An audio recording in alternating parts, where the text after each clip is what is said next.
Baik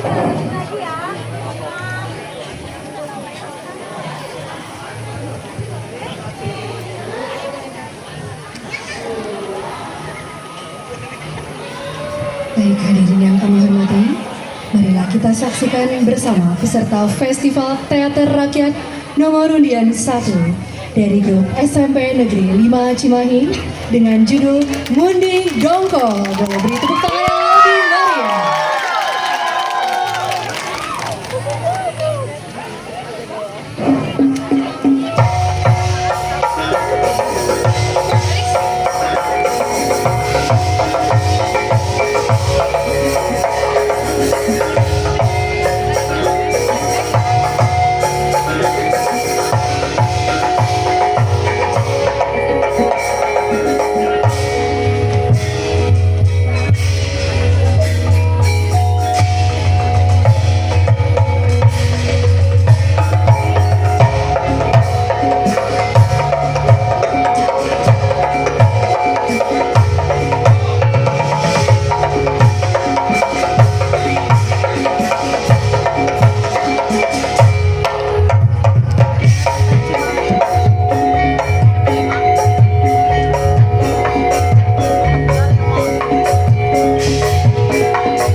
Jumat ya yuk. Malam Jumat naon ay kamu sekarang mah malam Minggu. Tapi kayak malam Jumat.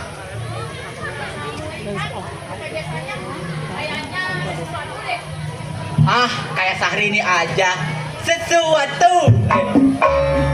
Sesuatu apa? Palingan ada maling jeng.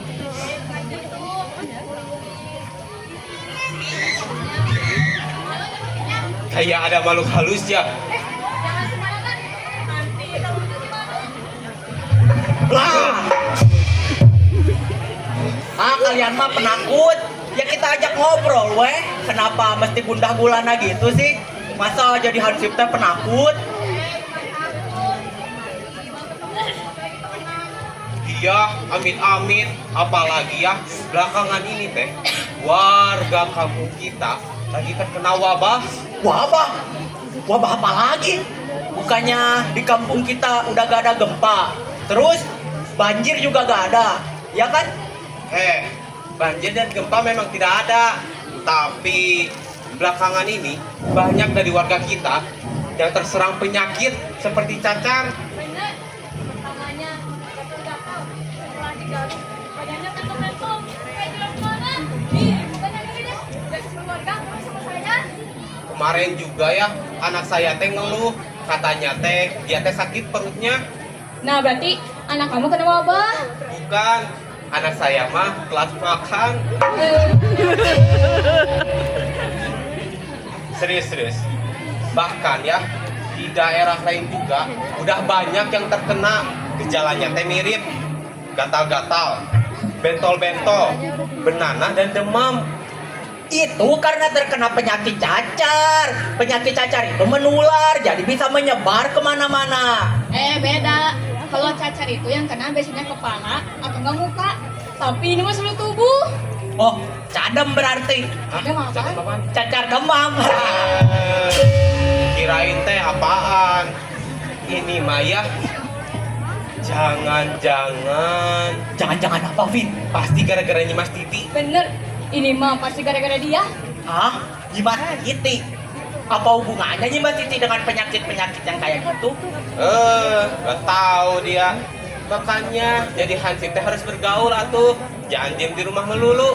Tuh lihat di sosmed, di IG, di TikTok udah banyak yang viral. Viral apa? Yang kayak begini. Ih, yang bener atuh kamu teh. Apa coba hubungannya Mbak Titi sama Velocity? Udah. Kalian teh mendingan racok ngabe. Jadi gini nih yang bener. Menurut gosip yang beredar, ada isu kalau Nyi Mas Titi itu bersekutu dengan makhluk halus yang menguasai lebih tempat pemandian gajah. Lebih tepatnya sih, Nyi Mas Titi itu bersekutu dengan mending dongkol. Begitu bukan? Tah bener. Kayaknya ya siluman itu lagi minta tumbal deh sekarang. Minta tumbal. Barangkali minta timbal. Yo, kamu teh serius atuh. Yang seneng timbal mah saya, apalagi dia. Ini mah bener yo, siluman itu minta tumbal. Ini Mas Titi yang bersekutu dengannya tidak peduli siapapun itu. Dia rela mengorbankan saudara-saudaranya, tetangga-tetangganya, dan bahkan termasuk kita-kita. Makanya teh, sekarang kita harus lebih waspada.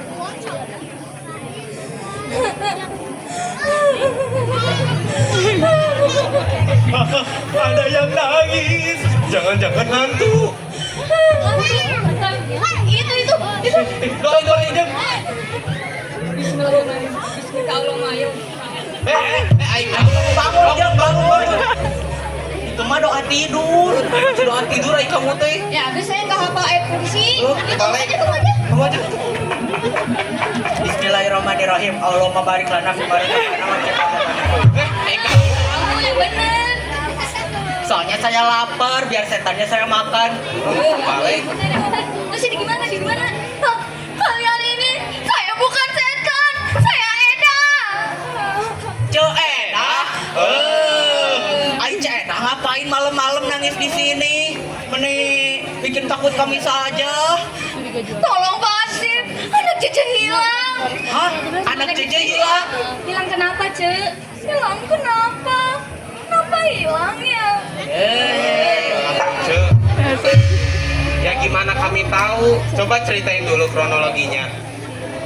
Oh iya begini, awalnya menjelang jam 5 sore, Cece nyuruh dia ngambil air ke sumber mata air dekat sungai sana. Biasanya sama Cece, tapi karena Cece ada urusan tengok saudara yang meninggal, Cece nyuruh dia. Tapi pas Cece pulang jam 9 malam tadi, dia tidak ada di kamarnya. Tuh kan, ini mah pasti. Amit-amit. Amit-amit kenapa aja? Lanjutin Cek ceritanya.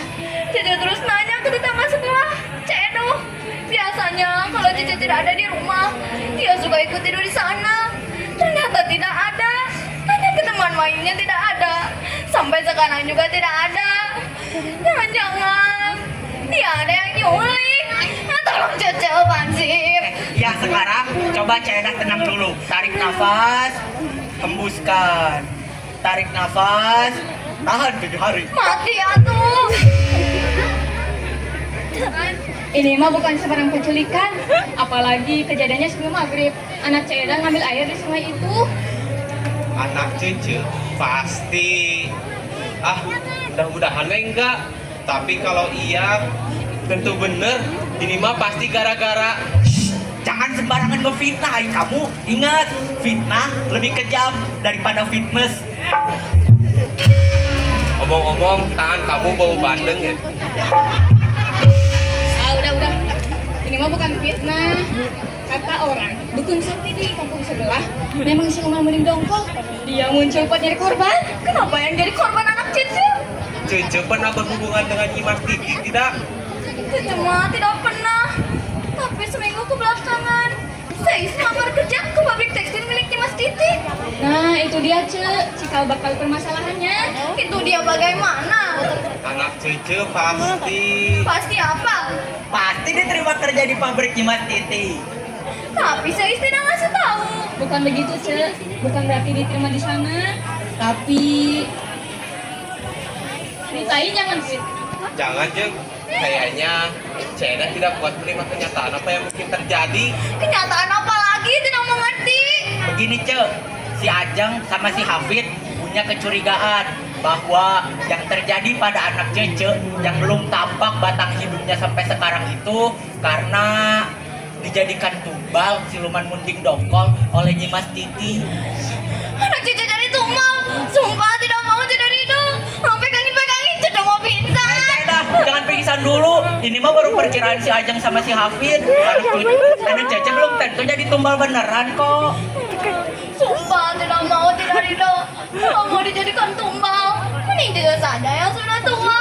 Jangan si Eis, dia belum merasakan kawin. Saya juga tidak ridho, Ce. Si Teh daripada jadiin tumbal, ini jadiin istri saya yang kedua. Setuju. Lebih baik dikawin sama kamu. Tidak mau pada Hansip. Tidak punya penghasilan. Pokoknya tidak ridho dijadikan tumbal. Tidak ridho juga dikawin sama Hansip. Oh, sekarang mah mendingan begini saja. Kita lapor ke kepala kampung dan Pak Kades. Kita cari jalan keluarnya bersama-sama. Jangan dulu percaya sama yang bukan-bukan. Apalagi percaya sama si Ajeng sama si Hafid. Jangan percaya sama saya, percaya mas sama Allah. Tidak tahu misalnya hanya menakut-nakuti saja. Nah, betul pisan, Ce. Kemana lagi sarwana? Samanya. Ayo Ayo kemana? kita susulin si Eis Di mana? di neraka. Sama aja. Enggak heureuy. Kita lapor ke kepala kampung dan Pak Kades. Biar saya yang nganter Cece, si Ajeng sama si Hafid mah biarin aja ngeronda di sini. Mending bareng-bareng aja ngasih nganter Ceda. Betul, itu lebih baik. Kalian mah bukan ingin nganter Ceda, tapi takut diseruduk mending dongkol kan? Betul. Ayo, ah. Ayo.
si pembawa sial itu harus bertanggung jawab.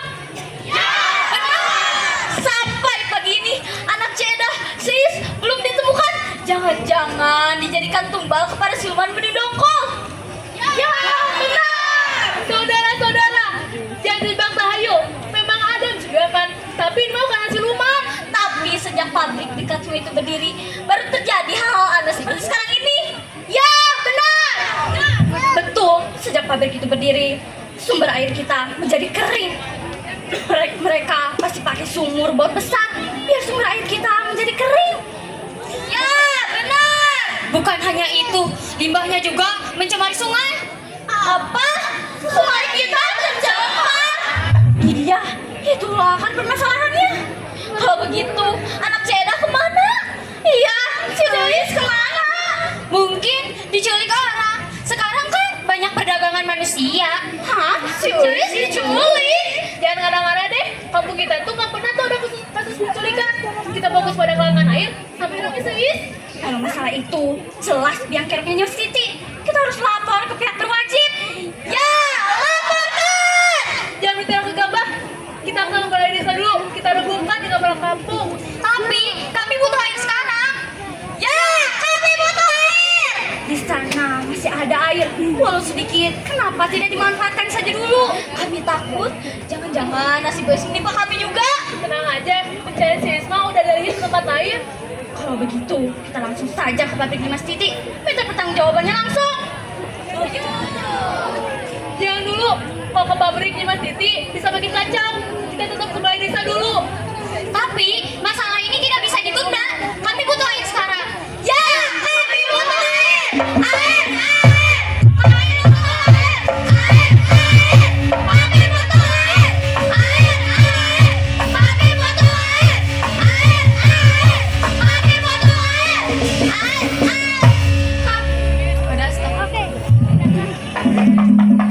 Bapak-bapak, ibu-ibu.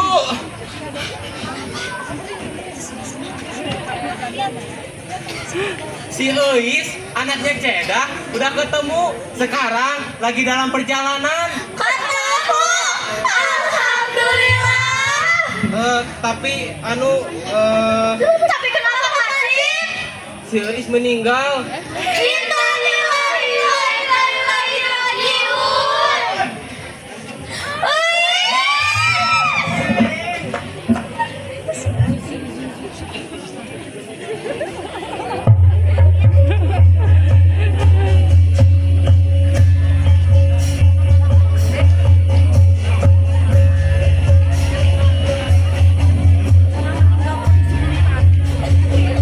Nah, begitulah akhir ceritanya. Ternyata siluman bening dongkol hanyalah mitos belaka. Yang sebenarnya jadi siluman adalah sampah atau limbah. Si silau bukan karena diculik, tapi dia terpleset dan jatuh ke dalam sungai. Dia meninggal karena terbawa arus sungai. Dan mayatnya ditemukan di kubangan tempat pemandian gajah alias Lewi Gajah.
Beri